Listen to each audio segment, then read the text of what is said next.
Con mucho gusto, Luis Guillermo. ¿Cómo estás? Buenas tardes. Hola, mi querido Vicente, muy buenas tardes a ti y a la audiencia de Sin Censura. Un placer saludarte este miércoles, movidito. Bastante movidito. Oye, Luis Guillermo, pues como dice la canción, no estaba muerto, andaba de parranda, reclama poderío. Ricardo Monreal en el Senado de la República.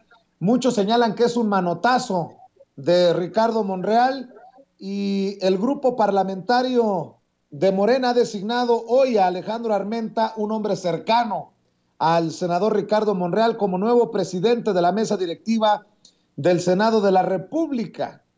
Con la victoria de Alejandro Armenta Mier como propuesta de Morena para presidir la mesa directiva, Ricardo Monreal afianzó su poder en el Senado porque mantiene la coordinación del partido, la bancada mayoritaria obviamente, y la presidencia de la Junta de Coordinación Política, el órgano de gobierno del Senado de la República.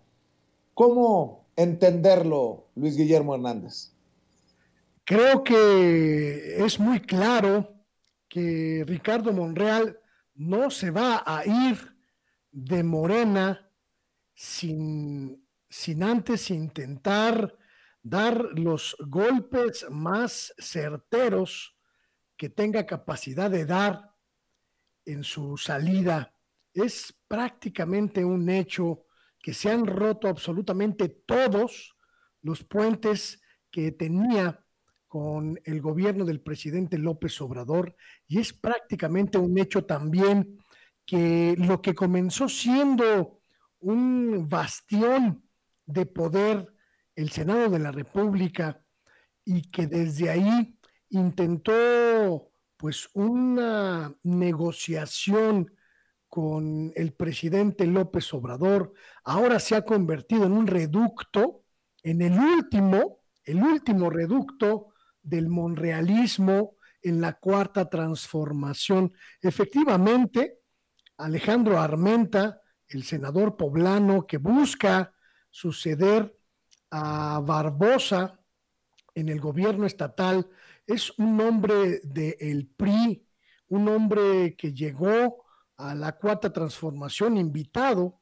por Ricardo Monreal, pero también es cierto que es un hombre que no va a cruzar lanzas por el monrealista en ningún momento y que seguramente tomará definiciones cuando lo inevitable ocurra. ¿Y qué es lo inevitable, mi querido Vicente?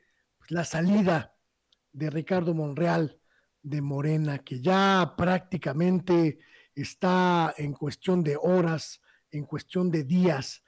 Lo que ocurrió ayer en el Senado de la República con el desaire brutal de prácticamente todo el equipo del presidente López Obrador a la convocatoria de Ricardo Monreal al Senado fue solamente una muestra simbólica de lo que en realidad es una ruptura definitiva. No hay interlocución entre el Senado y Palacio Nacional, no hay una interlocución válida entre el presidente López Obrador y el senador Ricardo Monreal.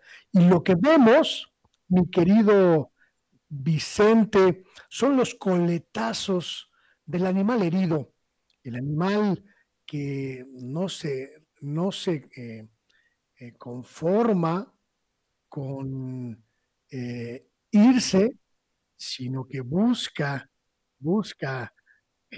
pues marcar su impronta en la salida. Yo nada más te quiero plantear como cierre de este tema, mi querido Vicente, una cuestión muy importante. El Senado de la República prácticamente ya no recibe iniciativas del Poder Ejecutivo. Todas las importantes se procesan primero en la Cámara de Diputados. Quien diga que Ricardo Monreal tiene poder, quizá está obviando lo evidente, que el Senado de la República desde que lo controla Monreal sin la vinculación con el presidente de la República, simple y sencillamente se ha convertido en una oficina de trámites de los asuntos que marca la agenda de la Cámara de Diputados. Y ese es un hecho incontrovertible que quiera ver quien lo quiera ver, está ocurriendo en este país, mi querido Vicente. Y cómo Marcelo Ebrard ayer pues se viera tan contento, tan amigable y tan apapachado por Ricardo Monreal. Creo que el que sale perdiendo con las imágenes de ayer es precisamente el canciller.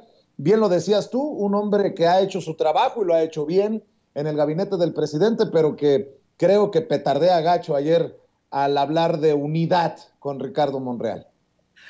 Hay que establecer con muchísima claridad, mi querido Vicente, que los políticos mexicanos en particular, pero los políticos en general, pues también son seres humanos y como seres humanos uno puede analizarlos en función de sus decisiones y de sus actitudes, así como es muy evidente por sus actitudes, por su personalidad, que Ricardo Monreal es un hombre primordialmente traidor, esencialmente falso y sobre todo siniestro, que busca su beneficio personal y no puede ocultar ese egocentrismo, esa egolatría que se profesa a sí mismo. De la misma manera podemos identificar que Marcelo Ebrard, el canciller, es esencialmente un hombre de lealtades, un hombre que antepone las lealtades a las cuestiones personales.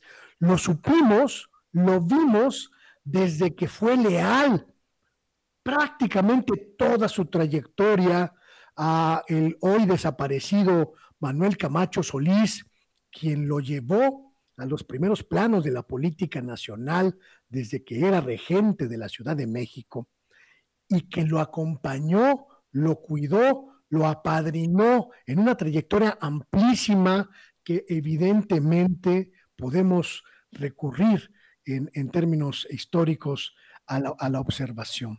Cuando se dio la transición de el padrinazgo de Camacho Solís hacia pues prácticamente el desarrollo de su propia personalidad política, Marcelo Ebrard mantuvo su lealtad en todo momento a Camacho Solís. Cuando conectó políticamente con López Obrador, Ebrard fue siempre un servidor público leal, un servidor público consecuente y sobre todo un servidor público de una sola cara.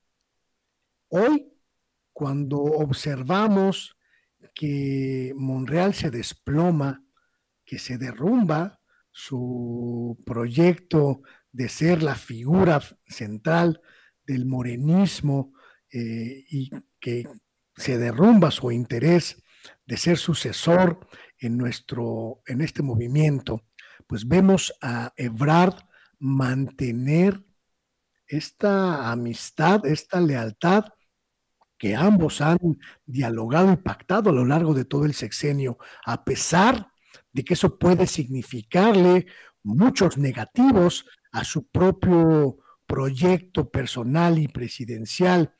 Y me parece que es entendible que el canciller Ebrard actúe así.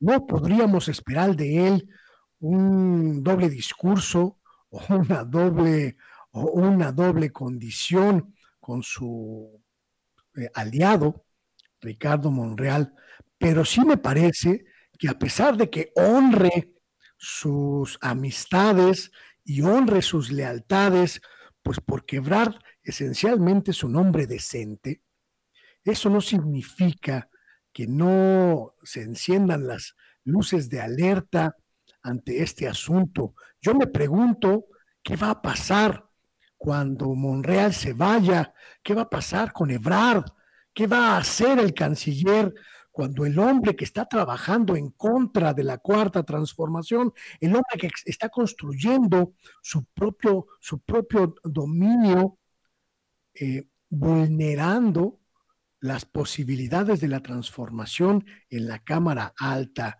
se vaya? ¿Qué va a pasar con la ecuación y con las sumas y restas que haga Marcelo Ebrard?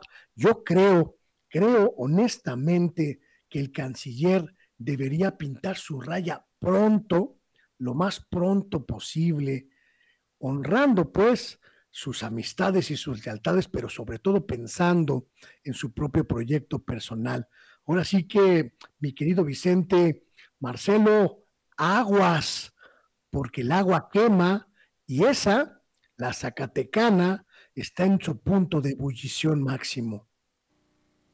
Y lo dices bien, maestro Luis Guillermo Hernández. Yo siempre agradecido por tus participaciones aquí en Sin Censura.